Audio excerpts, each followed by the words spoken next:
मालवणी कांदा खोबऱ्याचं वाटप बनवण्यासाठी आता आपण घेतलं आहे एक सुक्या नारळाचं खोबरं, त्याच्यानंतर थोडीशी कोथिंबीर, 1.5 कांदा, त्याच्यानंतर घेतलं आहे थोडीशी जायपत्री, चक्री फूल, दालचिनी, 10-15 लवंग, त्याच्यानंतर घेतले 10-15 मिरी, नंतर 2-1 छोटे चमचे धणे, जायफळाचा छोटासा तुकडा, लसूणीच्या 2-4 पाकळ्या आणि छोटासा आल्याचा तुकडा.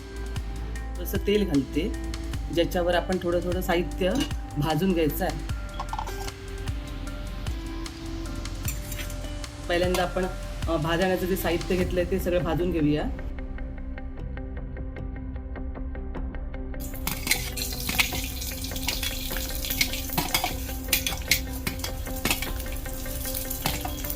भाजण्याचं साहित्य जेवढं काढलं तेवढंच फक्त भाजून घ्यायचं.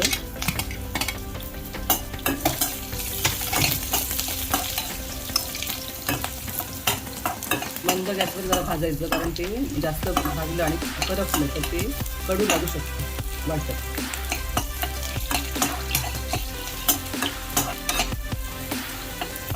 आता हे होत आलं. आता हे साहित्य भाजून होत आलं कसं समजायचं, तर हे साधारण लवंग आहेत ना ती अशी फुलणार.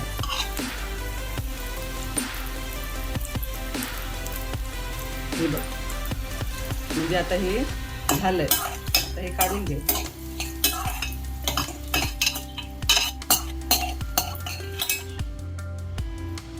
आता आपण चिरून घेतला थोडासा कांदा आहे तो भाजून घेऊया.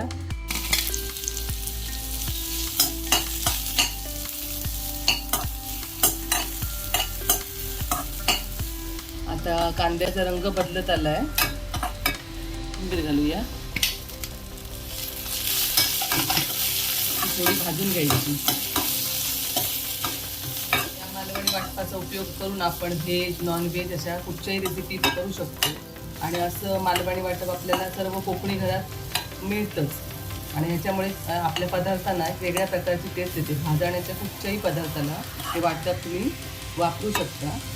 काढून घेऊया.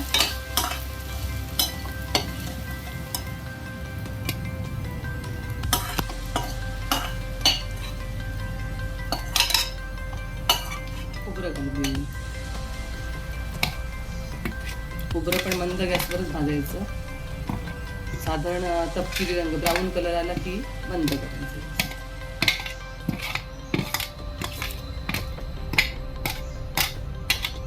मंद गॅसवर भाजल्यामुळे काय होतं, पदार्थाला म्हणजे खमंगपणा येतो आणि चव येते. आणि आज जर मोठा गॅस करून भाजला तर ते वरून करपणार आणि आतमध्ये कच्चं राहणार, त्यामुळे पदार्थाची चव बिघडणार. मग अशी वाटपात घालताना मी थोडेसे बडीशेप घालायला विसरलेली, ती आता या खोबऱ्यातच घालून घेते.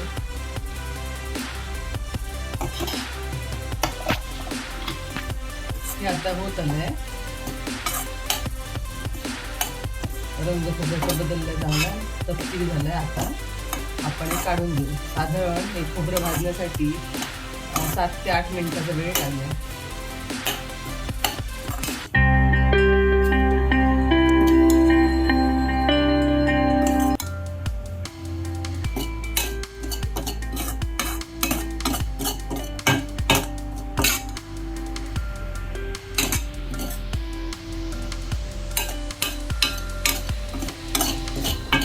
हे सर्व आता वाटण आपण पाणी घालून वाटून घ्यायचं आणि फ्रीझरमध्ये ठेवायचं. फ्रीझरमध्ये साधारण 8 ते 10 दिवस हे वाटण राहतं.